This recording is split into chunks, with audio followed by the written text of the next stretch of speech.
nous avons souhaité contractualiser avec Vendée Habitat pour que nous puissions en Vendée construire des logements pour les actifs.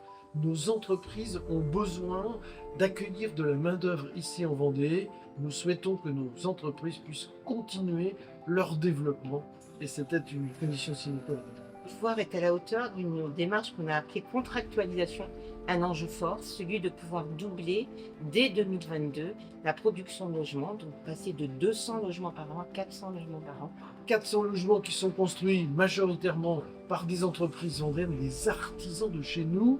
Eh bien, aujourd'hui, pour 1 euro que nous investissons dans Vendée Habitat, c'est un peu plus de 8 euros qui se retrouvent dans l'économie vendéenne. À l'issue de la convention 2026, il n'y aura pas un canton, pas un territoire qui n'aura pas vu accueillir une démarche d'opération menée par Vendée Habitat. 100 millions d'euros qui ont été injectés dans l'économie vendéenne à travers la production de logements et au terme donc, de la contractualisation, ce sont plus de 300 millions d'euros dans l'ensemble des territoires vendéens à travers ce partenariat fort que nous avons avec les chefs d'entreprise et le milieu artisanal.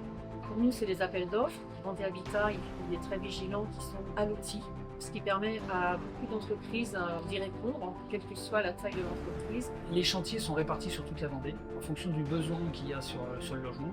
Les entreprises essayent de répondre au plus proche de leur centre d'activité et selon leur spécialité sur les 10, 15 lots, 20 lots que représente un chantier. L'impact économique est toujours positif pour les entreprises, sur la création des marchés, sur la création de l'activité, et c'est fort appréciable. L'impact, il est à travers des chiffres tout à fait concrets.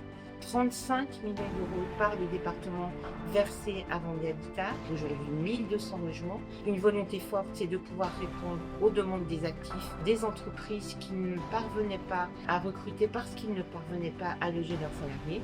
Aujourd'hui, près de 80% des personnes auxquelles je remets les clés sont des actifs. 2027, nous sommes en discussion aujourd'hui pour essayer de voir comment nous allons continuer à accueillir des Vendéens qui veulent venir travailler et participer au dynamisme économique vendéen. Aujourd'hui, l'Alliance, elle est vertueuse pour nos entreprises du BTP. On s'interroge au-delà de 2026. Il y a une forme d'inquiétude, mais aujourd'hui, on remercie le conseil départemental d'avoir pu faire avancer ce plan de 400 logements par an.